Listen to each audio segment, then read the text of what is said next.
So if I were to recommend you have one piece of equipment at home, it would be this sucker. You can attack your whole body for strength, endurance, you name it. Doesn't even matter what weight it is. This is only about 16 pounds.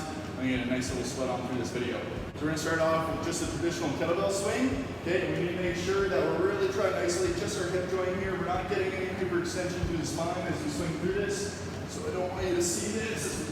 Flex it all the way up, trying to get that extra few inches. We just want to make sure, basically finish nice and vertical. Hips are going to smack the wall, and whatever momentum you got at the top of that swing, that's going to carry the bell through.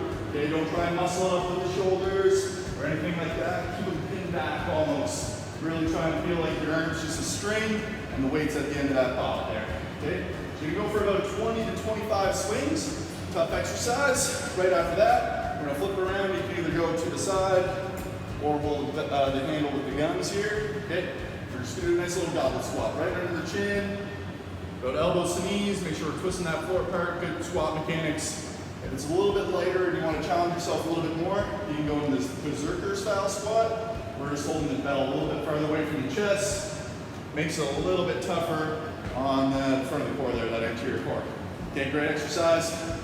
After you finish your squats, we're going to go into an overhead, iso overhead stationary lunge. We're going to gear up, boom, pressing the bell to the sky.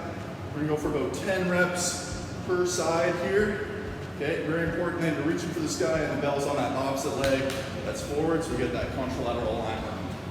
Same thing on the other side, press up, elbows locked. We're stabilizing through the shoulder girdle, back knees straight up, straight down on the line. We also want to make sure we got good angles here, so should almost feel like a perpendicular right from the knuckles all the way down to that bottom knee to the floor. Okay, straight up, straight down, on the line. 10 reps aside there.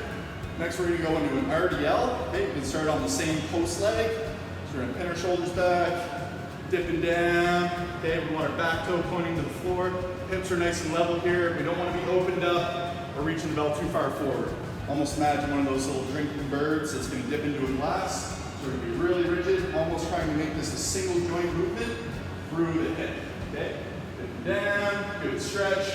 Nice feeling in the hamstring, squeezing the butt through, okay? So you're gonna go for about 8 to 10 reps aside there. Right afterwards, we're gonna go into the same kind of position, an RDL, and try and stabilize for a single arm row, okay? Tricky exercise, requires a lot of balance, a lot of control. If you need something to hold on to, maybe a chair or a table, then that's totally fine. After that, we're just gonna hit the deck, okay? Do a few exercises for the core. So we're down, gonna start off these Russian twists. So you hold the belt side down. And when we're doing these twists, we want to make sure that we're emphasizing twisting through the torso. I'm going to get very little out of this exercise if my objective is just to touch the bell to the ground. So I need to make sure I'm bringing the sternum and the chest with it. Getting as much movement through that T-spine as we can. Aim for about 20 reps there. You're going to flip over on your back.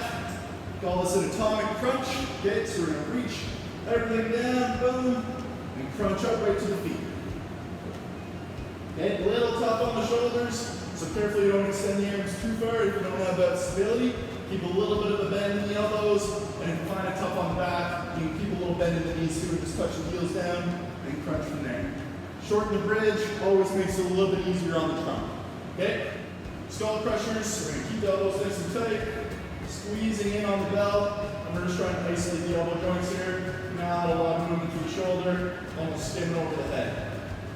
12 to 15 reps, and right after last drill, we're just going to do a little chest press, pumping up the arms, right down to the sternum, pressing up. If that's a little tough on the back, plant the feet, no problem.